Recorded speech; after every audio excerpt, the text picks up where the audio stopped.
Hello there.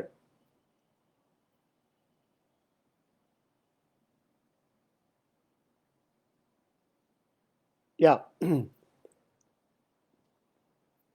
చూడండి, క్రీస్తు యేసు మాదిరి అనే అంశాన్ని మనం పవర్ పాయింట్లో చూడబోతున్నాం. రోమా 8:29 మనం పోయిన వారం చూసాం. పరిశుద్ధులు క్రీస్తుతో సారూప్యం గలవారు అవ్వడానికి దేవుడు వారిని ముందుగా నియమించాడు. కాబట్టి God's eternal plan was to choose the elect in order to conform them to the image of his dear son Jesus Christ. Kabatti, the intention of God behind predestination was to make us Christ-like. Kabatti, దేవుని అనాదికాల సంకల్పంలోనే ఉంది మనం క్రీస్తు స్వరూపంలోనికి మార్చబడ్డం అనేది. మొదటి పేతురు 2:21 మనం చూసాం. మనం తన అడుగుజాడలందు నడుచుకోవాలి అని క్రీస్తు మనకు మాదిరి ఉంచి వెళ్ళాడు. కాబట్టి ప్రభు తాను జీవించింది మనం ఎలా జీవించాలో నేర్పించడానికి. మొదటి కొరింథీ 11:1 చూసాం. పౌలు అంటున్నాడు, నేను క్రీస్తుని పోలి నడుచుకొనుచున్న ప్రకారం మీరును నన్ను పోలి నడుచుకొనుడి అని. పౌలు ఎలాగైతే క్రీస్తుని పోలి నడుచుకున్నాడో మనం కూడా పౌలు వలె క్రీస్తుని పోలి నడుచుకోవాలి అనేది పౌలు ఉద్దేశం. మొదటి యోహాను 2:6 చూసాం. మనం ప్రభువులో ఉన్నాం అని చెప్పుకుంటున్న మనం ఆయన ఎలా నడుచుకున్నాడో అలాగే మనం కూడా నడుచుకున్న బద్ధులమై ఉన్నాం. వేరే ప్రత్యామ్నాయం లేదు. క్రీస్తు వల్లే జీవించవలసిందే క్రైస్తవులందరూ. 2 కొరింథీ 3:18 చూసాం. ప్రభు పోలికగా మార్చబడ్డం అనేది ఒక సంఘటనగా, ఒక ఈవెంట్గా, ఆకస్మికంగా లేకపోతే ప్రభు నమ్మిన వెంటనే జరిగేది కాదు. ఇది క్రమక్రమంగా జరిగేది. కృప వెంబడి కృప పొందుతూ, మహిమ నుండి అధిక మహిమ పొందుతూ ప్రభువగు ఆత్మ చేత ఆ రూపంగానే ప్రభు రూపంలోకే మనం మార్చబడుతూ ఉన్నాం. ప్రజెంట్ కంటిన్యూస్ టెన్స్ అక్కడ వాడడం జరిగింది. అలాగే ఎఫెసీ 4:15 క్రీస్తు వలె ఉండడానికి మనం అన్ని విషయములలో ఎదుగుదము అనే మాట చూసాం. So this is a process in which we continue to grow into the likeness of Jesus Christ. So we are in the process of being conformed into the image of Christ. పౌలు గలతీ 4:19 అన్న మాట మనం జ్ఞాపకం చేసుకుందాం. నా పిల్లలారా, క్రీస్తు స్వరూపము మీ యందు ఏర్పడు వరకు మీ విషయమై మరల నాకు ప్రసవ వేదన కలుగుచున్నది అని. క్రీస్తు రూపం, క్రీస్తు స్వరూపం మనలో ఏర్పడాలి అనేది పౌలు భక్తుని ప్రసవ వేదన. ప్రభు చిత్తం ఎరిగిన ప్రతి దైవ సేవకుడు తన విషయం ఏంటి, తన కుటుంబం విషయం ఏంటి, తాను ఏ సంఘానికైతే కాపరిగా ఉంటున్నాడో ఆ సంఘం విషయం ఏంటి, క్రీస్తు స్వరూపం ప్రతి విశ్వాసలో ఏర్పడాలి అని ప్రసవ వేదన చెందుతాడు. కాబట్టి క్రీస్తును అనుసరించడం, ఆయన మాదిరిని అనుసరించడం, ఆయన అడుగుజాడల్లో నడవడం, ఆయన వలె మార్చబడుతూ ఉండడం అంటే ఏంటో అనేక కోణాల్లో మనం చూడబోతూ ఉన్నాం. మరొకసారి మొదటి పేతురు 2:21 మనం జ్ఞాపకం చేసుకుందాం. మనం తన అడుగుజాడలను నడుచుకోవాలని క్రీస్తు మన కొరకు మాదిరి ఉంచి వెళ్ళాడు. కాబట్టి మనం ఆయన అడుగుల్లో అడుగులు వేసుకుంటూ ఆయనలాగా జీవించవలసి ఉంది. యోహాను సువార్త 13వ అధ్యాయంలో మనం చూసాం. ప్రభు తన శిష్యుల పాదాలు కడగడం అంటే ఏదో నీళ్లు పోయడం కాదు. 2 చేతులతో మురికి పాదాలను నీళ్లతో తడిపి రుద్ది మురికంతా కడిగివేసి ఫ్రెష్ టవల్తో ఆ తడంతా తుడిచి చంటి బిడ్డకు స్నానం చేయించినట్టుగా ఇతరుల పాదాలు కడగడం. ఆయన ప్రభువు, బోధకుడు, ఆయన దేవుడై ఉండి కడిగించుకోవాల్సింది బదులు తన శిష్యుల పాదాలు తానే కడగడం మనం నేర్చుకున్నాం. ఇక్కడ ప్రభు అన్న మాట మనం ఆలోచించాం పోయిన వారం. నేను మీకు చేసినట్లే మీరును చెయ్యాలని మీకు మాదిరి ఉంచి వెళ్ళాను అన్నాడు ప్రభు. నేను చేసినట్లే మీరు చేయండి అనలేదు. నేను చేసిందే మీరు చెయ్యండి అనలేదు, నేను చేసినట్లే చెయ్యండి అన్నాడు. అందుచేత ఈ రోజుల్లో సాంప్రదాయంగా పాదాలు కడగడం అనేది అవసరాన్ని బట్టి మురికి పాదాలు ఆ రోజుల్లో కడిగితే, ఈ రోజుల్లో శుభ్రమైన పాదాలు మందిరంలో అందరి ఎదుట కడగడం ప్రభు ఒక ఉద్దేశం అది కాదు కదా.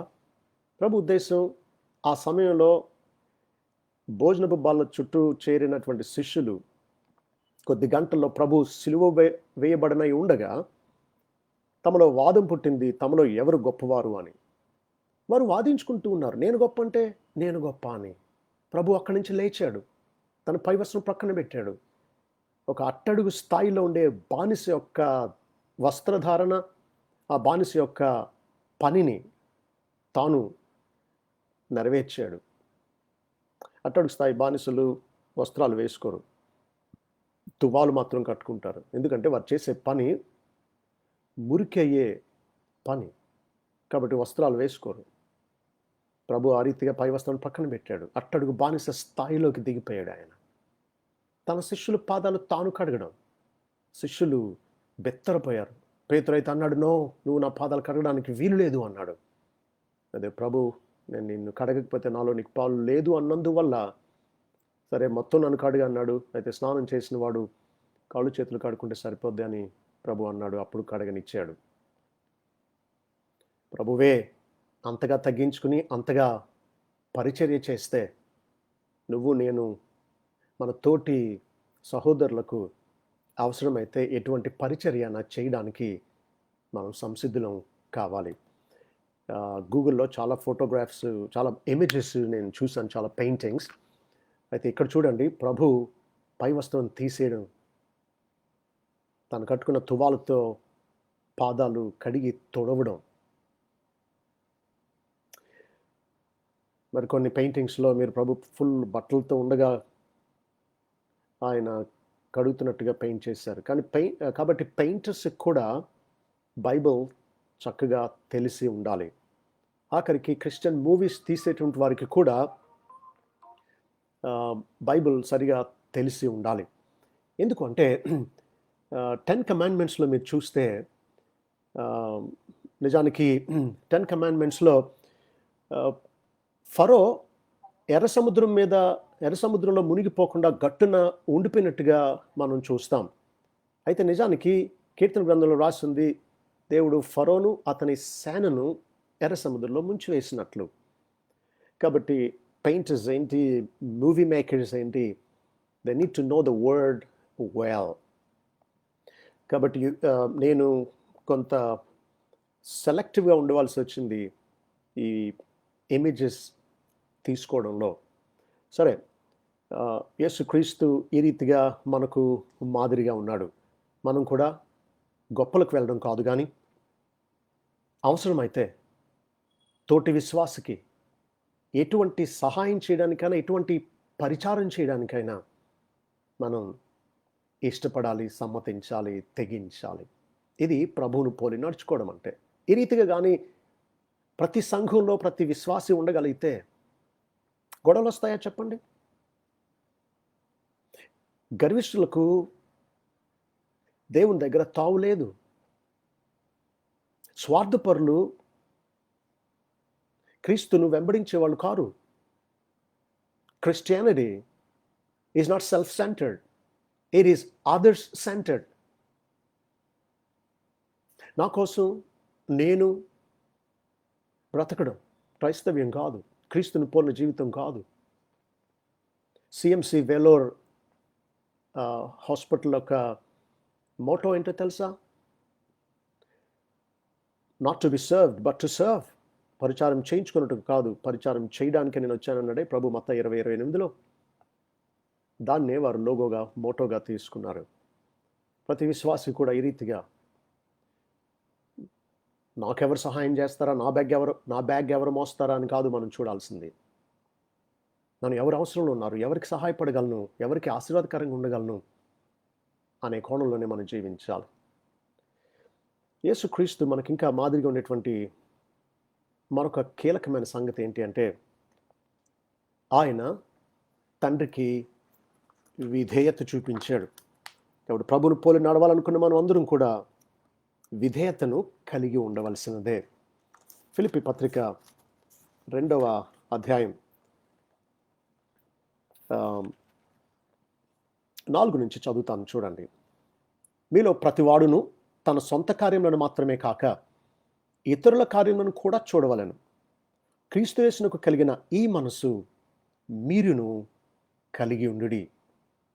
క్రీస్తు యేసునకు కలిగిన ఈ మనసును మీరును కలిగి ఉండుడి. ఆయన దేవుని స్వరూపం గలవాడై ఉండి దేవునితో సమానముగా ఉండుట విడిచిపెట్టకూడని భాగ్యమని ఎంచుకొనలేదు, కానీ మనుషుల పోలికగా పుట్టి దాసుని స్వరూపమును ధరించుకొని, చూసారా, దాసుని స్వరూపాన్ని ధరించుకున్నాడు. తను తానే రిక్తునిగా చేసుకున్నాడు. కెనోసిస్ అనే వర్డ్ అక్కడ వాడతారు. రిక్తునిగా అంటే తను తాను ఖాళీ చేసుకున్నాడు. అంటే పరలోకపు ఐశ్వర్యాన్ని విడిచిపెట్టాడు, దేవునితో సమానంగా ఉండే భాగ్యాన్ని విడిచిపెట్టి వచ్చాడు, పరలోకపు మహిమను విడిచిపెట్టి వచ్చాడు, తను తానే ఖాళీ చేసుకున్నాడు. 8వ వచనంలో అంటున్నాడు, మరియు ఆయన ఆకారమందు మనుషుడిగా కనబడి మరణము పొందినంతగా, అనగా సిలువ మరణం పొందినంతగా విధేయత చూపిన వాడే తను తాను తగ్గించుకొనెను. క్రీస్తు యేసు కలిగిన మనసు మనం కలిగి ఉండాలి అంటే ఆయన ఎలాగైతే తండ్రికి విధేయత చూపించాడో మనం కూడా దేవునికి అలాగే విధేయత చూపించాలి. ఎంతవరకు అంటే మరణము పొందినంతగా, అనగా అది కూడా ఘోరమైన అవమానకరమైన ఒంటరి దిగంబర మరణం, సిలువ మరణం పొందినంతగా విధేయత చూపించాడు. ఇది క్రీస్తు దగ్గర మనం నేర్చుకోవాల్సింది. యోహాను సువార్త 15వ అధ్యాయం 10వ వచనంలో ప్రభు ఇలా అన్నాడు. యోహాను సువార్త 15వ అధ్యాయం 10వ వచనం, నేను నా తండ్రి ఆజ్ఞలు గైకొని ఆయన ప్రేమయందు నిలిచి ఉన్న ప్రకారం మీరును నా ఆజ్ఞలు గైకొని ఎడల నా ప్రేమయందు నిలిచియుందురు. డూ యాజ్ ఐ డూ అంటున్నాడు. నేను నా తండ్రి ఆజ్ఞలు గైకొని ఆయన ప్రేమయందు నిలిచున్న ప్రకారం నేను ఎలా చేస్తున్నానో అదే రీతిగా మీరు కూడా నా ఆజ్ఞలు గైకొని నా ప్రేమయందు నిలిచి ఉండండి అంటున్నాడు. క్రీస్తు తండ్రికి ఆజ్ఞలు గైకొని విధేయత చూపించాలని ప్రేమలో నిలిచి ఉన్నాడు. అలాగే మనం కూడా ప్రభు ఆజ్ఞలు గైకొని ప్రభు ప్రేమలో నిలిచి ఉండాలి. యోహాను సువార్త 17:4 హై ప్రీస్ట్లీ ప్రేయర్ అంటాం. ప్రధాన యాజకత్వ ప్రార్థన ప్రభు మనందరి పక్షంగా చేస్తూ తండ్రితో ఇలా అంటూ ఉన్నాడు, చేయుటకు నీవు నాకిచ్చిన పని నేను సంపూర్ణంగా నెరవేర్చి భూమి మీద నిన్ను మహిమపరచితిని. చూసారా, తండ్రి చేయడానికి క్రీస్తుకు అప్పగించిన పనిని ఆయన సంపూర్ణంగా నెరవేర్చాడు, సంపూర్ణంగా విధేయత చూపించాడు. హెబ్రీ పత్రిక 5వ అధ్యాయం 8వ వచనం. హెబ్రీ పత్రిక 5:8 ఆయన కుమారుడయుండియు తాను పొందిన శ్రమల వలన విధేయతను నేర్చుకొనెను. చూసారా, యేసుక్రీస్తు కుమారుడు, దేవుని అద్వితీయ ప్రియ కుమారుడు. అయితే తాను పొందిన శ్రమల వల్ల విధేయతను నేర్చుకున్నాడు. తండ్రితో సమానుడు, తను తగ్గించుకుని తండ్రికి అప్పగించేసుకున్నాడు. తండ్రి చిత్తం నెరవేర్చడానికి లోకానికి వచ్చాడు.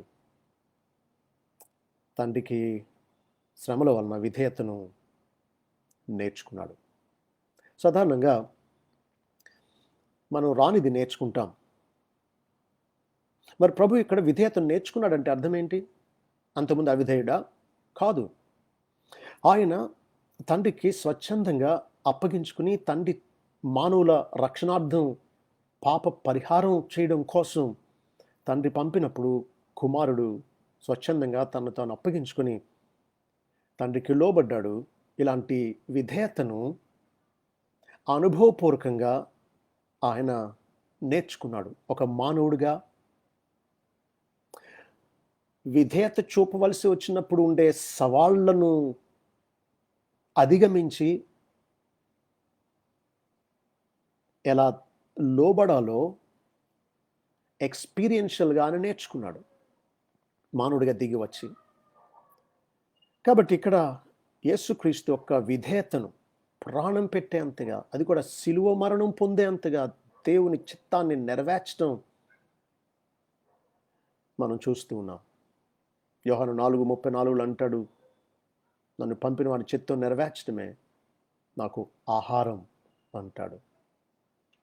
కాబట్టి అంత విధేయతను తీవ్రంగా ఎంచినటువంటి యేసుక్రీస్తును పోలి ఉన్న మనం ఆయన వలె దేవునికి విధేయులమై ఉండాలనేది తప్పించుకోలేని బాధ్యత.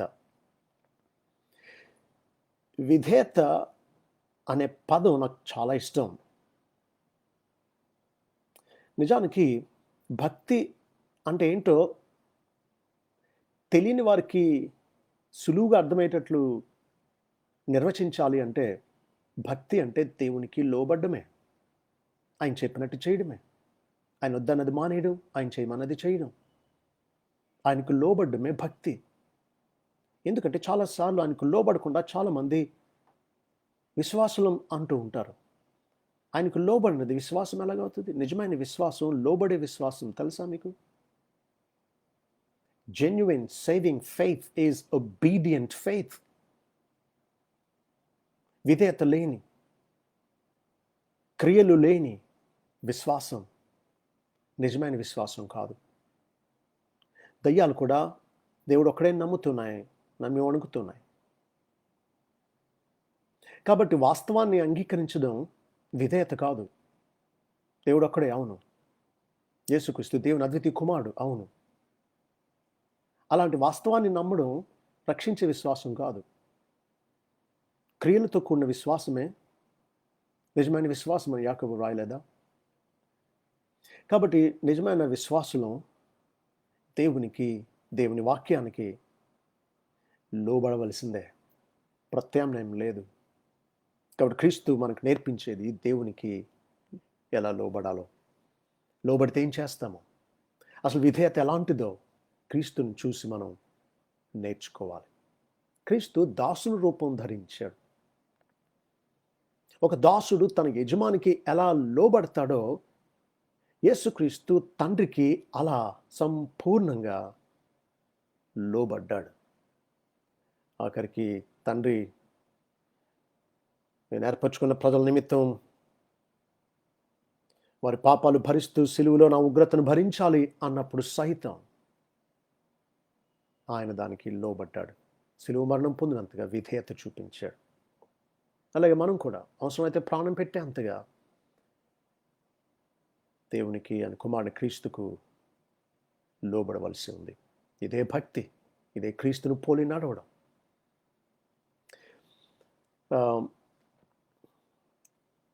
నేను ఒకప్పుడు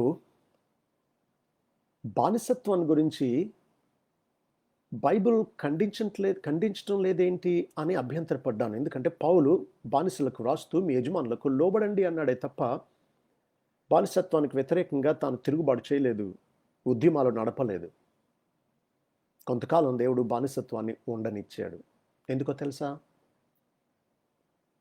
బానిసత్వం ద్వారా విధేయత అంటే ఏంటో, యజమాని మీద పూర్తిగా ఆధారపడడం ఏంటేంటో, యజమానికి బానిస లెక్క అప్పగించడం ఎంత తీవ్రమైన సంగతో, అలాగే మనం దేవునికి లెక్క అప్పగించడం ఎంత తీవ్రమైన సంగతో తెలుసుకోవడానికేనేమో బానిసత్వాన్ని కొంతకాలం దేవుడు ఉండనిచ్చాడు.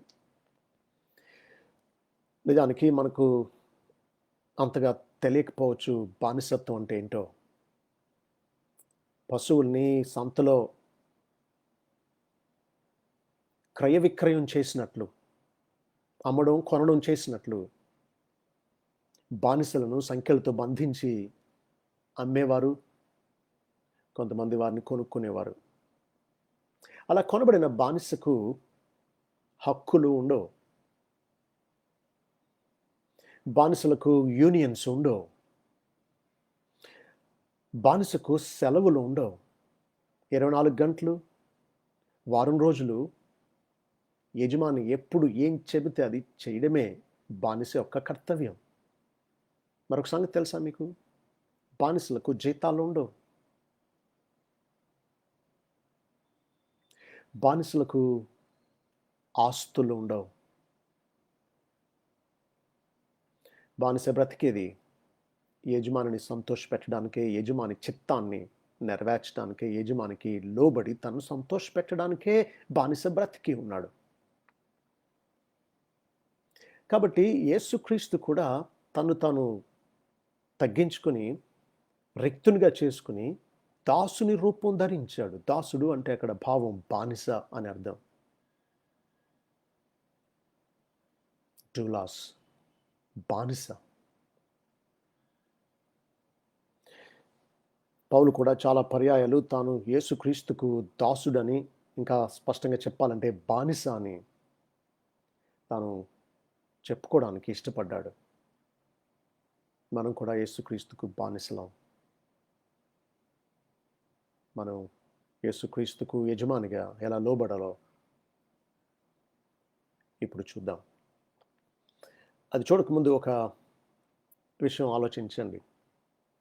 సాధారణంగా దేవునికి మనకు మధ్య ఉండే బంధాన్ని సూచించడానికి చాలా పోలికలు బైబిల్లో వాడబడ్డం మనం చూస్తాం. ఉదాహరణకు మనం దేవుణ్ణి తండ్రి అని సంబోధిస్తాం. ఆయన తండ్రి అయితే మనం ఆయనకు పిల్లలం. కాబట్టి ఆయనను తండ్రి అంటున్నామంటే మనం ఆయనకి పిల్లలమని గుర్తిస్తూ ఉన్నాం. దేవుణ్ణి మనం రాజా అంటాం. ఆయన మనకు రాజు అంటాం. అంటే మనం ఏమవుతాం? ఆయన పరిపాలించే ప్రజలమవుతాం. ఇంకా కొన్నిసార్లు దేవుణ్ణి, దేవా నువ్వు నాకు కాపరివి అంటాం. ఆయన కాపరైతే మనం ఆయన మేపే గొర్రెలమవుతాం. చూసారా, ఆయనకు మనకు ఉండే బంధం ఎలా పోల్చబడిందో. తండ్రి బిడ్డలు, రాజు ఆయన పరిపాలించే ప్రజలు, కాపరి ఆయన మేపే గొర్రెలు. అయితే ఇప్పుడు చూడండి, దేవుణ్ణి మనం ప్రభువా అని సంబోధిస్తాం. ఆయన ప్రభువైతే మనం ఏమవుతామో తెలుసా? మీరు ఇప్పుడు ఆలోచించారు ఈ విషయాన్ని? If God is our Lord, we are his bond servants, we are his slaves.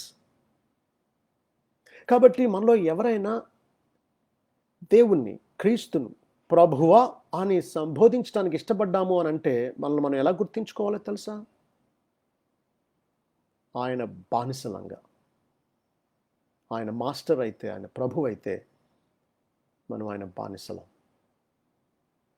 కాబట్టి బానిస యజమానికి ఎలా లోబడేవాడో మనం కూడా క్రీస్తుకు అలా లోబడాలి, దేవునికి అలా లోబడాలి. ఆ రీతిగా క్రీస్తును పోలి మనం నడిచినట్లు అవుతుందన్నమాట. అయితే ఇప్పుడు ఒక బానిస తన యజమానికి ఎలా లోబడేవాడో విధేయత గురించి 5 విషయాలు చూద్దాం. మొదటిది, బానిస యజమానికి ఎలా లోబడేవాడు అంటే ఆ విధేయతను ఇలా పిలవచ్చు, అబ్సల్యూట్ ఒబీడియన్స్ అని. సంపూర్ణ విధేయత. మనం క్రీస్తును పోలి నడవాలి అనుకుంటే, క్రీస్తు దేవుని పట్ల చూపించిన విధేయతను మనం కూడా అనుసరించాలి అని అంటే మన విధేయత ఎలా ఉండాలి అంటే సంపూర్ణంగా ఉండాలి. మత్తయి సువార్త 8వ అధ్యాయంలో శతాధిపతి, రోమియుడైన అన్యుడైన శతాధిపతి ప్రభు దగ్గరికి వచ్చి ఆయన అంటూ ఉన్నాడు, ప్రభువా నా దాసుడు పక్షవాయుతో మిగులు బాధపడుచు ఇంటిలో పడి ఉన్నాడని చెప్పి ఆయనను వేడుకొను. దానికి ప్రభు అని, నేను వచ్చి వాడిని స్వస్థపరుస్తాను అంటే శతాధిపతి అంటాడు, ప్రభువా నీవు నా ఇంటిలోనికి వచ్చుటకు నేను పాత్రుడను కాను. నీవు మాట మాత్రము సెలవేమో, అప్పుడు నా దాసుడు స్వస్థపరచబడును. నేను కూడా అధికారమునకు లోబడిన వాడను. నా చేతి క్రింద సైనికులు ఉన్నారు. నేను ఒకని పొమ్మంటే పోవును, ఒకని రమ్మంటే వచ్చును. నా దాసుని ఈ పని చేయమంటే చేయును అని ఉత్తరం ఇచ్చాను. చూడండి, శతాధిపతి ప్రభు దగ్గరకు వచ్చాడు. తన సేవకుని బాగు చేయాలి ప్రభు. అది అతని అభ్యర్థన, ప్రార్థన. అతడు అన్యుడు. అయితే ప్రభు తన ఇంటికి వస్తానంటే రమ్మనాల్సింది బదులు యూదులు ఆత్మీయంగా ఆధ్యాత్మికంగా వారు శ్రేష్ఠులు అన్నట్టు ఆ రోజుల్లో భావన. ఇక్కడ అన్యులతో సాంగత్యం చేసేవారు కాదు. కాబట్టి ఈ అన్యుడైన ఈ వ్యక్తి ఇంటికి యూదుడైనటువంటి రబ్బీ అయిన ప్రభు రావడానికి తాను అయోగ్యుడని గుర్తిస్తూ అతను అంటున్నాడు, నేనే నా దాసుని వెళ్ళు అంటే వెళ్తాడు, రమ్మంటే వస్తాడు, ఈ పని చేయి అని అంటే ఎదురు చెప్పకుండా, సంజాయిషి ఇచ్చుకోకుండా, లేదా అభ్యంతరాలు చెప్పకుండా, వాయిదా వేయకుండా వెంటనే పూర్తిగా యజమాని చెప్పింది చెప్పినట్టు లోబడతాడే, అతని లాజిక్ ఏంటి అంటే, నా కింద పనిచేసే వాళ్ళు ఇలా లోబడుతూ ఉంటే నువ్వు దేవుడవు, నువ్వు చెప్పినట్టు లోకంలో ఉండే సమస్తం లోబడుతుంది, కాబట్టి ఇక్కడి నుంచే చెప్పు అంటున్నాడు. ఒక విషయం నన్ను ఆశ్చర్యపరిచేది ఏంటి అంటే, ఇంతకుముందు ఎప్పుడైనా యేసుక్రీస్తు దూరం నుంచే ఏ రోగినైనా మాటతో స్వస్థపరిచిన అకరెన్స్, అలాంటి సందర్భం ఎప్పుడైనా ఉండుంటే నువ్వు అక్కడ చేసావు కదా, అలాగే చెయ్యి, నువ్వు నా ఇంటి దగ్గరకు రానక్కర్లేదు, నేను అయోగ్యుని కాబట్టి అని అనవచ్చు. కానీ దిస్ మిరకల్ వాజ్ అన్ప్రెసిడెంటెడ్. అంటే ఈ అద్భుతం దూరం నుంచి రోగిని చూడకుండానే ముట్టకుండానే స్వస్థపరచడం అనేది అంతకుముందు జరగని అద్భుతం. అయితే ఈ అన్యుడైనటువంటి శతాధిపతి విధేయత గురించి బాగా ఎరిగిన వాడుగా అంటున్నాడు, నువ్వు ఇక్కడి నుంచి ఆజ్ఞ, రోగం నీకు లోబడుతుంది. ఈ అన్యుడైన శతాధిపతికి విధేయత అంటే ఏంటో తెలుసు.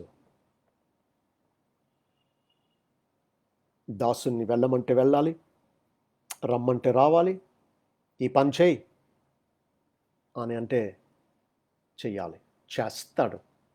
అలా చేయకుండా యజమాని దగ్గర మనలేడు. కాబట్టి ఒక బానిస యజమానికి ఎలా లోబడతాడో బేషరతుగా, ఇమ్మీడియట్గా, సంపూర్ణంగా మనం కూడా దేవునికి లోబడాలి, వెంటనే లోబడాలి. భక్తుడు అన్నాడు, డిలైడ్ ఒబీడియన్స్ ఇస్ డిజొబీడియన్స్ అని. ఆలస్యంగా లోబడ్డం అవిధేయత చూపించటమేనట. ఒక చిన్న ఉదాహరణ విన్నాను, నన్ను భలే ప్రోత్సహించింది ఈ ఉదాహరణ. ఒక తండ్రి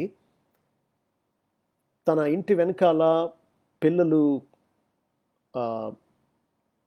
తోటలో ఆడుకుంటూ ఉండగా ఇంటి వెనకాలకు వచ్చాడు. చెట్టు కింద దూరంగా తన కొడుకు ఫిలిప్ ఆడుకోవడం ఈ తండ్రి చూశాడు. చూసి గట్టిగా అరిచాడు, ఫిలిప్ ఫిలిప్ నేల మీద పడుకో, నేల మీద పడుకో అన్నాడు. ఆ పిల్లవాడు వెంటనే నేల మీద పడుకున్నాడు. నా వైపు దొర్లుకుంటూ రా కొద్ది దూరం అన్నాడు. అలాగే దొర్లుకుంటూ వచ్చాడు. ఇప్పుడు లేచి పరుగున నా వైపు రా అన్నాడు. అలాగే పిల్లవాడు కొంత దూరం దొర్లుకొచ్చిన తర్వాత లేచి పరుగున తండ్రి దగ్గరికి ఒగుర్చుకుంటూ వచ్చి, డాడీ డాడీ ఎందుకు కింద పడుకోమన్నారు, ఎందుకు దొర్లుకుంటూ రమ్మన్నారు, ఎందుకు పరుగున రమ్మన్నారు అని అంటే, వెనక్కి చూడు అన్నాడు తండ్రి. ఆ చెట్టు మీద పిల్లవాడు ఆడుకునే చోట ఒక పాము వేలాడుతూ ఉంది, విషసర్పం. అది పిల్లవాడి మీద పడి కాటు వేసే ప్రమాదాన్ని తండ్రి గుర్తించి అన్నాడు, పడుకో ఫిలిప్ పడుకో, నేల మీద పడుకో అని. పిల్లవాడు లోబడ్డానికి బదులు ఎందుకు డాడీ అని వివరణ కోరలేదు, ఆలస్యం చేయలేదు. ఒకవేళ అలా వివరణ కోరి ఆలస్యం చేసి అర్థమయ్యాకే లోబడతాను, నాకు వివరణ ఇచ్చిన తర్వాత నేను లోబడతానంటే జరగాల్సిన అపాయం జరిగిపోద్ది. దేవునికి మనం లోబడాల్సింది మనకు అంత అర్థమయ్యేది కాదు, మనకు అంత ఇష్టమయ్యేది కాదు. ఆయన చెప్పాడు, మనకంటే ఆయనకి ఎక్కువ తెలుసు. మన మేలు కోరే, మన క్షేమం కోసం ఆయన ఆజ్ఞలు విధించాడు. కాబట్టి అభ్యంతరాలు చెప్పకుండా, ఆలస్యం చేయకుండా, వాయిదా వేయకుండా, సంపూర్ణంగా అన్ని విషయాల్లో వెంటనే పూర్తిగా దేవునికి లోబడాలి. This is Christ like obedience. రెండవది చూడండి, క్రీస్తు విధేయత మనకు నేర్పించేది. ఒక బానిస యజమానికి లోబడాలని చూస్తున్నాం. రెండవది ఏంటి అంటే ఎక్స్క్లూజివ్ ఒబీడియన్స్. అంటే అర్థం, బానిస తన యజమానికి మాత్రమే లోబడతాడు, ఊరోళ్ళందరికీ కాదు తను లోబడేది. కాబట్టి మనం కూడా లోబడవలసింది మన యజమాని అయిన ప్రభువుకు మాత్రమే. ప్రభు అన్న మాట ఒకసారి జ్ఞాపకం చేసుకుందాం. మత్తయి సువార్త 6:24 ప్రభు ఇలా అన్నాడు, ఎవడును ఇద్దరు యజమానులకు దాసుడుగా ఉండనేరడు. అతడు ఒకని ద్వేషించి ఒకని ప్రేమించును, లేదా ఒకని పక్షంగా నుండి ఒకని తృణీకరించును. మీరు దేవునికిని సిరికిని దాసులుగా ఉండనేరరు. You cannot serve two masters అంటున్నాడు. ఇక్కడ ఆయన వాడిన పదజాలం చూడండి. ఎవడు ఇద్దరు యజమానులకు దాసులుగా ఉండొద్దు అంటలా, ఉండలేరు అంటున్నాడు. అవును, ఇద్దరు యజమానులు భిన్నమైన రీతిలో భిన్నమైన దారుల్లో వెళ్ళేటువంటి వారిని ఏ గొర్రె ఒకేసారి వెంబడించలేదు. తను ఎన్నుకోవాలి ఎవరిని వెంబడించాలో. ఇద్దరు యజమానులు ఉంటే వారిలో ఒకరిని ద్వేషించాలి, మరొకరిని ప్రేమించాలి. ఒకరిని పక్షంగా ఉండాలి, మరొకరిని తృణీకరించాలి. మనిషి ముందున్నవి దేవుడు, సిరి.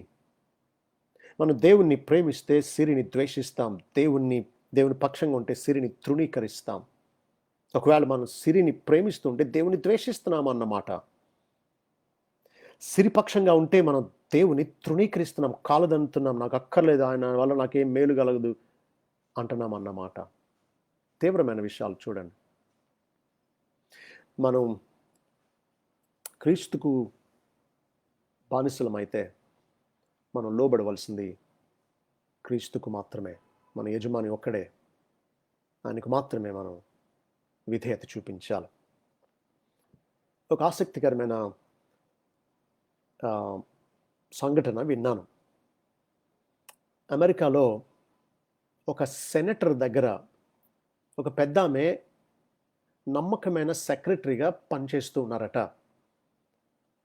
ఒకరోజు ఈ సెనేటరు చాలా అలసిపోయి మధ్యాహ్నం తాను రెస్ట్ తీసుకుంటాను, ఒక గంట ఫోన్లు వచ్చినా విజిటర్స్ వచ్చినా గంట తర్వాత నన్ను లేపు, గంట నన్ను డిస్టర్బ్ చేయొద్దు అని వెళ్ళి పడుకున్నారట. అరగంట తర్వాత అమెరికన్ ప్రెసిడెంట్ సెనేటర్కి ఫోన్ చేశారట. ఈమె ఎత్తుకున్నారు. నేను ప్రెసిడెంట్ మాట్లాడుతున్నాను, సెనేటర్కి కనెక్ట్ చేయి అన్నారట. ఆమె అందట, సార్ ఒక గంట తర్వాత నన్ను లేపు, గంట రెస్ట్ తీసుకోవాలి నేను అని నాకు చాలా స్పష్టంగా చెప్పారంటే అరగంటే అయ్యింది, ఇంకొక అరగంట తర్వాత ఫోన్ చేయండి సార్ అందట. ప్రెసిడెంట్కి కొంత కోపం వచ్చింది. నేను ఫోన్ చేస్తే ఎలా అంటదా అని అన్నారట. నేను ముఖ్యమైన పనిలో ఫోన్ చేశాను, నువ్వు ఆయన్ని వెంటనే లేపి ఫోన్ కనెక్ట్ చేయన్నారట. ఈమందట, కాదు సార్ నాకు చాలా స్పష్టంగా చెప్పారు, గంట తర్వాత నన్ను లేపు, గంట నాకు రెస్ట్ కావాలని అన్నారు సార్ అన్నదట. ఏం పర్వాలేదు, నేను చెప్పాను కదా, నువ్వు ఆయన లేపు అని అంటే ఈమందట, sir I'm sorry, you are not my boss, I have to obey my boss, I'm sorry అని పెట్టేసిందంట ఫోను. ఆమెకు జీతం ఇచ్చేది సెనేటర్. ఆమె అకౌంటబుల్ ఎవరికి అంటే తనకు జీతం ఇచ్చి తనకు యజమానిగా ఉండేటువంటి సెనేటర్. కాబట్టి ఆమె తన యజమాని చెప్పినట్టుగా ఆయనకు మాత్రమే లోబడ్డది. మొదట్లో కొంత ప్రెసిడెంట్ అభ్యంతరపడిన తర్వాత అలాంటి సెక్రటరీ నాకు ఉంటే బాగుండు అన్నాడట సెనేటర్తో మాట్లాడుతూ. మీరు చెప్పండి, మీ పిల్లలు మీకే లోబడాలనుకుంటారా, లేకపోతే ఊరోళ్ళందరికీ లోబడాలనుకుంటారా మీ మాట కాదని? మీరు ఎవరినైనా ఉద్యోగానికి తీసుకున్నప్పుడు మీరు చెప్పినట్టు టైంకి రావడం, మీరు చెప్పిన పని మీరు కోరినట్టుగా చేయడం మీకు ఇష్టమా? లేకపోతే మిగతా వాళ్ళందరూ మీ దానికి భిన్నంగా వేరే సలహాలు ఇచ్చి వేరే ప్లాన్స్ ఇచ్చి అలా ఎలా చేయమనంటే మీరు అంగీకరిస్తారా? మనమే అంగీకరించమే. మన కింద పనిచేసే వాళ్ళు మనకు లోబడకుండా ఎవరికో లోబడ్డం, మరి ప్రభు ఎలా అంగీకరిస్తాడు? మనమేమో సగం ప్రభుకు లోబడతాం, సగం సైతానికి లోబడతాం. సగం లోకానికి లోబడతాం, సగం ప్రభుకు లోబడతాం. సగం కులం, సగం భక్తి. అయ్యో, మనం లోబడవలసింది మన ప్రభువుకు మాత్రమే సుమా. Our obedience should be exclusive obedience. ఇంకా చూడండి, మన ఒబీడియన్స్ ఎలా ఉండాలి అంటే కంపల్సరీ ఒబీడియన్స్. తప్పనిసరి అయిన విధేయత మనం కనుపరచాలి. లూకా సువార్త 6వ అధ్యాయం 46వ వచనం. ప్రభు చాలా ప్యాషనెట్గా పలికిన ఈ మాట చూడండి. ప్రభు అంటూ ఉన్నాడు, నేను చెప్పు మాటల ప్రకారము మీరు చేయక ప్రభువా ప్రభువా అని నన్ను పిలుచుట ఎందుకు? Why do you call me lord lord when you don't obey me అంటున్నాడు. ఆయన చెప్పినట్టు చేయమా? ఆయన మాత్రం ప్రభువా ప్రభువా అంటామా? It's pointless, it's meaningless. మీరు చూడండి, ప్రభువా అంటే యజమాని అని అర్థం. ఆయనను యజమాని అని పిలుస్తూ ఆయన దగ్గర ఏ బానిసైనా మీకు మాత్రం నేను లోబడను అని అంటాం కుదురుతుందా? పొసుగుతుందా అసలు అది? ఆయన ప్రభువు అయితే బానిస ఆయనకు లోబడితేనే కదా బానిసకు ఆయన ప్రభు అవుతాడు. అందుకే ప్రభు అన్నాడు మత్తయి సువార్త 7:21, ప్రభువా ప్రభువా నన్ను పిలుచు ప్రతివాడు పరలోక రాజ్యంలో ప్రవేశించడు గాని పరలోకమందున్న తండ్రి చిత్తం చొప్పున చేయువాడే ప్రవేశించును అన్నాడు. కాబట్టి ప్రభువు అని మనం యేసుక్రీస్తును సంబోధిస్తూ అలా ఆయనను ప్రభువుగా గుర్తిస్తే మాత్రం తప్పించుకోలేనిది ఏంటి అంటే ఆయన విధేయత చూపించాల్సిందే. మీరు ఆలోచించండి, ఎక్కడైనా ఒక ఫ్యాక్టరీలో ఉద్యోగానికి జాయిన్ అయ్యారు. యజమాని దగ్గరికి వెళ్ళి సార్ అని మీరు కావలసిన సిగ్నేచర్స్ అవి చేసి నమ్మకంగా టైం ప్రకారంగా ఫ్యాక్టరీ యొక్క అభివృద్ధి కొరకు యజమాని చెప్పినట్టు చేయడానికి సమ్మతించి జాయిన్ అయ్యారు. కాబట్టే మీకు పని అప్పగింపబడుతుంది. ఆ పని నమ్మకంగా చేసిన దానికి మీకు జీతం ఇస్తారు. This is how it works. మీరు ఆఫీసర్ దగ్గరికి వెళ్ళి లేకపోతే మేనేజింగ్ డైరెక్టర్ దగ్గరికి వెళ్ళి sir I respect you, I honour you, మీరంటే నాకు చాలా గౌరవం అని అంటూ నేను మాత్రం టైంకి రాను సార్, నాకు కుదరదు సార్, నేను రోజు రాను సార్, నేను మీరు చెప్పినట్టు చేయడం నాకు అలా ఇష్టం ఉండదు సార్, ఇలా అంటూ ఉంటే ఆయన మిమ్మల్ని ఉంచుతాడా? మీరు అక్కడ మన్నగలరా? మీకు జీతం ఇస్తాడా? అసలు అక్కడ పని చేయడానికి మీకు వీలవుతుందా? డిస్మిస్ చేసేస్తాడు మిమ్మల్ని. గెట్ అవుట్ అంటాడు కదా. మరి ప్రభు దగ్గరికి వచ్చి లార్డ్ లార్డ్ అని అంటాం హాస్యాస్పదం కదా. ఆయనకు లోబడకుండా లార్డ్ లార్డ్ అంటాం.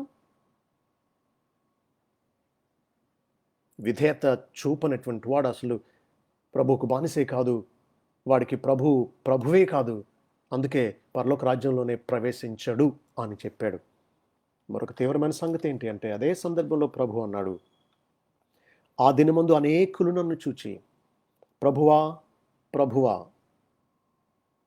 మేము నీ నామమును ప్రవచింపలేదా, నీ నామమున దయ్యములను వెళ్ళగొట్టలేదా, నీ నామమున అనేక అద్భుతములు చేయలేదా అని చెప్పుదురు.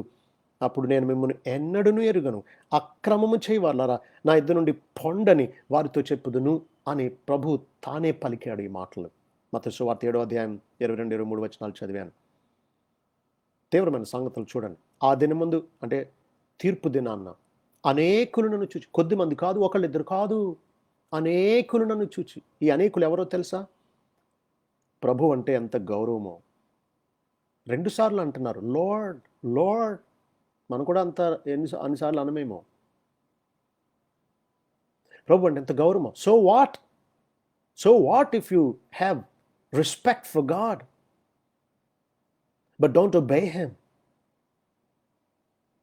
అనేకులట ప్రభువా ప్రభువా. వీళ్ళెవరో తెలుసా? ఆయన నామం పేరట ప్రవచించినటువంటి వాళ్ళు, ఆయన నామం పేరట దయ్యాలు వెళ్ళగొట్టిన వాళ్ళు, ఆయన నామం పేరట అనేక అద్భుతాలు చేసినటువంటి వాళ్ళట. ఇలా అనేకమైన అద్భుతాలు చేసిన అనేక మందితో ప్రభు అనబోతున్నాడు, నేను మిమ్మల్ని ఎన్నడూ ఎరుగను, అక్రమము చేయవాళ్ళారా నా ఎదురు నుండి పోండి అని చెప్తాడట. ఎంత బాధాకరమైన సంగతి. కాబట్టి అనేకమైన అద్భుతాలు చేసి దయ్యాలు వెళ్ళగొట్టి ప్రభు పేరట ప్రవచించినటువంటి అనేకులు రేపు నరకంలో ఉండబోతూ ఉంటే నీ సంగతి నా సంగతి ఏంటి? మనం కేవలం ప్రభువుని ప్రభు అని పిలుస్తున్నామా? మత్తయి సువార్త 7వ అధ్యాయం, మత్తయి సువార్త 15వ అధ్యాయం 7, 8, 9 వచనాల్లో అంటున్నాడు, వేషధారులారా, ఈ ప్రజలు తమ పెదవులతో నన్ను ఘనపరచుదురు గాని వారి హృదయం నాకు దూరముగా ఉన్నది. మనుషులు కల్పించిన పద్ధతులు దైవోపదేశాన్ని బోధించుచు వారు నన్ను వ్యర్థముగా ఆరాధించుచున్నారని యెషయా మిమ్మల్ని గురించి ప్రవచించిన మాట సరియే అని వారితో చెప్పాడు. చూసారా, పెదవులతో ఆయన ఘనపరచడం, హృదయం ఆయనకు దూరంగా ఉండడం. ఇట్స్ ఓన్లీ లిప్ సర్వీస్ అన్నమాట. It's only a kind of kiss by Judas Iscariot. పైకి ఎంత నటిస్తున్నాడు ఇస్కరియోతు యూదా. ప్రభు అంటే మిగతా దగ్గరుండే శిష్యులు కూడా ముద్దు పెట్టుకోవట్లే, ఇతను మాత్రం ముద్దు పెట్టుకుంటున్నాడు. వాళ్ళకంటే ఇతను ఎంత ప్రభు అంటే ప్రేమ గలవాడా అనిపిస్తూ ఉంది. కానీ నిజానికి ఆ ముద్దు ఆయన అప్పగించడానికి, తాను ద్రోహం చేయడానికి గుర్తుగా చేసింది. చాలామంది ఆయనను ప్రభు ప్రభు అని పిలుస్తూ ఉన్నారు. ఆయన గురించి అస్తమానం హల్లెలూయా హల్లెలూయా అని ఆయన ఎంతో కనపరుస్తున్నట్లుగా కనబడుతూ ఉన్నారు. అయ్యో,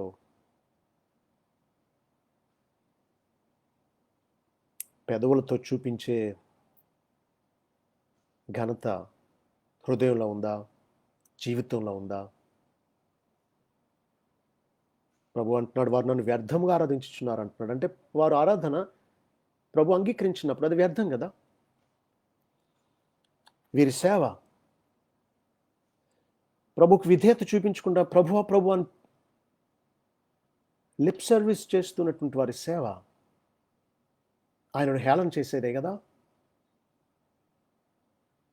కాబట్టి విధేయత అంటే ఆయన ప్రభు అయితే మనం బానిసలం, తప్పకుండా లోబడవలసిందే. లోబడనిది భక్తి కాదు, లోబడనిది క్రీస్తు సేవే కాదు. కాబట్టి our obedience should be absolute, our obedience should be exclusive, our obedience should be compulsory. నాలుగోది చూడండి, our obedience should be consistent. అంటే స్థిరంగా ఎల్లప్పుడూ జీవితాంతం మన యజమాని అయినటువంటి ప్రభువుకు మనం లోబడాలి. యోహాను సువార్త 13:16 అంటున్నాడు, దాసుడు తన యజమానుని కంటే గొప్పవాడు కాడు, పంపబడిన వాడు తను పంపిన వాని కంటే గొప్పవాడు కాడని మీతో నిశ్చయంగా చెప్పుచున్నాను. చూడండి, దాసుడు ఎప్పటికీ దాసుడే, యజమాని ఎప్పటికీ యజమానే. ఈ రోల్స్ తారుమారవ్వు. మన ప్రభు ఎప్పటికీ ప్రభువే, మనం ఎప్పటికీ ఆయనకు బానిసలమే. కాబట్టి ఎంతకాలం లోబడాలి? దీనికి ఏమైనా రిటైర్మెంట్ ఏజ్ ఉంటుందా? నిజానికి ఈ లోకంలో చూస్తే సీనియర్ సిటిజన్స్కి కొన్ని రాయితీలు ఉన్నాయి. ట్యాక్స్ విషయంలో రాయితీలు ఉన్నాయి. మీరు ప్రయాణం చేయాలనుకున్నప్పుడు ట్రైన్ టికెట్స్ విషయంలో, బస్ టికెట్స్ విషయంలో మీకు కన్సెషన్స్ ఉంటాయి 60 దాటితే మెన్కి. అయితే ఒక విషయం గమనించండి, ట్రాఫిక్ రూల్స్ ఉన్నాయి. ఎవరు పాటించాలి? ఎంతకాలం పాటించాలి? ఒక 50 సంవత్సరాలు నమ్మకంగా హెల్మెట్ పెట్టుకుని, సీట్ బెల్ట్ పెట్టుకుని ప్రతి ట్రాఫిక్ రూలు పాటించిన తర్వాత అంతకాలం చేసినందుకు కొంత రిలాక్సేషన్ ఏమైనా ఉంటుందా?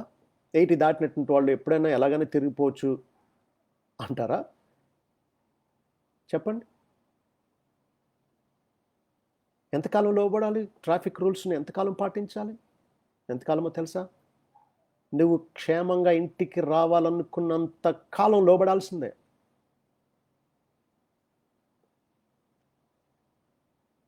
మనం మన ప్రభువుకు లోబడాల్సింది జీవితాంతం. ఊపిరున్నంత కాలం మన ప్రభువుకు మనం లోబడాల్సిందే. చాలామంది భక్తి ప్రారంభంలో లోబడినంత తర్వాత ఫెమిలియారిటీ బ్రీడ్స్ కంటెంప్ట్ అన్నట్టు, ఎక్కువ పరిచయం లోకువని పుట్టిస్తుంది అన్నట్టు, దేవుడు లోకు అవుతాడో ఏంటో, బైబిల్ అతి పరిచయంగా అయిపోతుందో ఏంటో తెలీదు. They take God lightly and they begin to take God for granted. Seniors మోకరించి ప్రార్థన చేయక్కర్లేదు అన్నట్టు, ఎక్కువ వాక్య ధ్యానం చేయక్కర్లేదు, మాకు తెలుసులే అన్నట్టు ప్రవర్తించడం అవివేకమే. మనకు ప్రభు ఎల్లప్పటికీ ప్రభువే, ఎప్పటికీ ప్రభువే. కాబట్టి మన విధేయత కన్సిస్టెంట్గా లైఫ్ లాంగ్ ఉండవలసిందే. This is Christ like obedience. చూడండి, ఐదవది లాయల్ ఒబీడియన్స్. అంటే దేవునికి మనం నమ్మకంగా లోబడాలి. యోహాను సువార్త 15:20 అంటున్నాడు, దాసుడు తన యజమానుని కంటే గొప్పవాడు కాడని నేను మీతో చెప్పిన మాట జ్ఞాపకం చేసుకోండి. లోకులు నన్ను హింసించిన మిమ్మును కూడా హింసింతురు, నా మాట గైకొన్న మీ మాట కూడా గైకొందురు. చూడండి, కొన్నిసార్లు యజమాని తన బానిసను పని మీద పంపినప్పుడు, తాను ఎవరి దగ్గర డబ్బులు వసూలు చేయడానికి పంపించాడో, లేదా ఎవరితో యజమాని పని చేసుకురమ్మని పంపించాడో, వాళ్ళు ఆ యజమాని మీద ఉండే గౌరవాన్ని యజమాని పంపిన బానిస మీద కూడా చూపిస్తారు. కూర్చోపెట్టి కాఫీ టిఫిన్లు ఇచ్చి, వాళ్ళు ఇవ్వాల్సింది ఇచ్చి, యజమానికి థ్యాంక్స్ చెప్పండి, లేదా యజమాని అడిగానని చెప్పండి అని చెప్పి గౌరవించి పంపిస్తారు. కొన్ని పర్యాయాలు దుర్మార్గులు యజమాని మీద ఉండేటువంటి ద్వేషభావాన్ని యజమాని పంపిన బానిసల మీద, దాసుల మీద చూపిస్తారు. అదే మనం చూస్తాం మత్తయి సువార్త 20వ అధ్యాయంలో, 22వ అధ్యాయంలో యేసుక్రీస్తు చెప్పిన ఉపమానంలో, ఒక రాజు తన కుమారునికి పెండ్లి విందు చేసి విందుకు రమ్మని పిలువబడిన వారిని పిలవడానికి దాసులను పంపిస్తాడు. వారు రావడానికి ఇష్టపడరు. అప్పుడు రాజు ఎంత తగ్గించుకుంటాడు అని అంటే, భోజన పదార్థాలు ఏమేమి తయారు చేశారో అవి చెబితే ఆకర్షింపబడి వస్తారేమో అన్నట్టు, మీ కొరకు క్రొవ్విన పశువులు వధింపబడ్డాయి, రండి అని పిలవడానికి 3వసారి తన దాసులను పంపిస్తాడు. అదే ఏం చేస్తారో తెలుసా ప్రజలు? ఎరా నీకు మొదటిసారి చెప్పాను రావని, రెండోసారి చెప్పాను రావని, మళ్ళా వచ్చి విసిగిస్తారా మీరు అని చెప్పి పట్టుకున్నారు. కొద్దిమందిని అవమానపరిచారు. ఇంకా కొన్ని చోట్ల కొద్దిమంది అయితే రాళ్లతో కొట్టి చంపేశారు. ఇప్పుడు మీరు చెప్పండి, యజమాని మళ్ళా మరొక దాసుని, ఈసారి నువ్వు మళ్ళా వెళ్ళి వాళ్ళని పిలు అని అన్నప్పుడు, అక్కడికి వెళ్తే కొడుతున్నారు, నేను వెళ్ళను అనగలడా?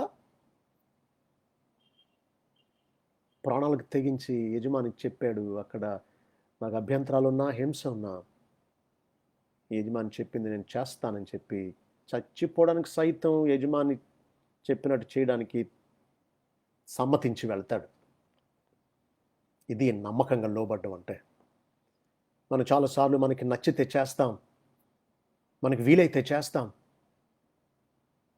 కానీ విధేయత అంటే మనకు నచ్చింది, మనకి సులువైంది లోబడ్డం కాదు. మనకి గౌరవం వస్తే లోబడ్డేది కాదు విధేయత. ప్రభు సువార్త ప్రకటించేటప్పుడు అవమానం, హింస ఎదురైనా సరే ప్రభు చెప్పాడు, మీరు సర్వలోకానికి వెళ్ళి సర్వసృష్టికి సువార్త ప్రకటించమని. ప్రభు అన్నాడు మత్తయి సువార్త 10వ అధ్యాయంలో, తోడేళ్ల మధ్యకు గొర్రెలను పంపినట్లు నేను మిమ్మల్ని పంపిస్తున్నాను అన్నాడు. ఏ కాపరి కూడా తన గొర్రెలను తోడేళ్ల దగ్గరకు పంపడు. కానీ ప్రభు పంపుతున్నాడు కాబట్టి మనం వెళ్తాం. వాళ్ళు తోడేళ్ళని తెలిసుండి వెళ్తాం. మనల్ని అవమానపరుస్తారని, మనల్ని హింసిస్తారని తెలిసుండి మరి వెళ్తాం. ఎందుకంటే ప్రభు పంపాడు కాబట్టి. ఒక భక్తుడు సువార్త ప్రకటిస్తూ ఉంటే ఒక అన్యుడు, మీ మతం మీరు అనుసరించవచ్చు కానీ ఎందుకు మీరు మత ప్రచారం చేస్తారు, మేమేమైనా చేస్తున్నామా అని అడిగాడు. అప్పుడు ఆ భక్తుడు ఇలా అన్నాడు, దేవునికి లోబడాలా అక్కర్లేదా అని అడిగాడు. లోబడాలి అన్నాడు ఆ అన్యుడు. అప్పుడు భక్తుడు అన్నాడు, నేను చేసేది అదే అని అన్నాడు. మీరు వెళ్ళి సర్వసృష్టికి సువార్తను ప్రకటించమన్నాడు.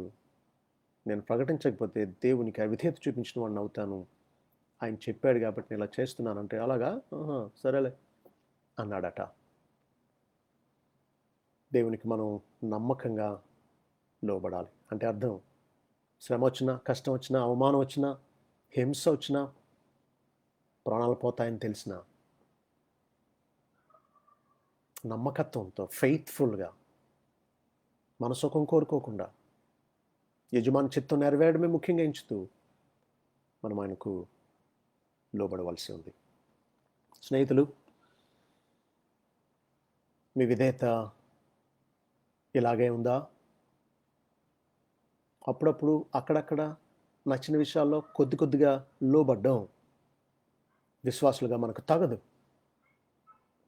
మనం బానిసలం, యేసుక్రీస్తు మనకు యజమాని. కాబట్టి ఆయనకు సంపూర్ణంగా లోబడదాం, ఆయనకు మాత్రమే లోబడదాం, తప్పనిసరిగా లోబడదాం, జీవితాంతం లోబడదాం. శ్రమ, కష్టం, హింస వచ్చినా సరే ప్రభుకు లోబడదాం. క్రీస్తు మనకు మాదిరి, ఆయన తండ్రికి విధేయుడు. అలాగే మనం కూడా క్రీస్తును పోలి తండ్రికి, మన ప్రభువైన క్రీస్తుకు విధేయులంగా జీవిద్దాం. వచ్చే 3 బుధవారాల్లో యేసుక్రీస్తు యొక్క ప్రార్థనా జీవితం, ఆయన పరిశుద్ధత, ఆయన దీనత్వం, ఆయన సాత్వికం, ఆయన ప్రేమ, ఆయన సువార్త ప్రకటన, ఈ విషయాల్లో ప్రభువును పోలి ఎలా ఉండాలో ఆ యొక్క కోణంలో మనం చూడబోతూ ఉన్నాం.